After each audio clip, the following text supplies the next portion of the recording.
participatory governance. So ang ating pong core value dito is governance is the people and the community working together. So uulitin ko yan, governance is government and the people working together. Hindi po pwedeng mawala sa equation ang taong bayan. Hindi po meron lang ang taong bayan. Hindi po biktima lang ang taong bayan.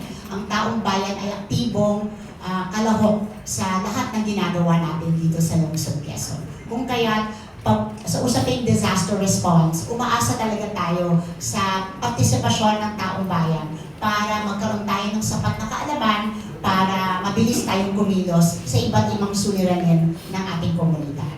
So, kaya napakahalaga ng araw na ito at naandito kayong unang makakaalam kung paano gamitin itong Lifesaver platform. Tinuro nga sa akin kanina lang ni Bianca, but she told me already how helpful it has been.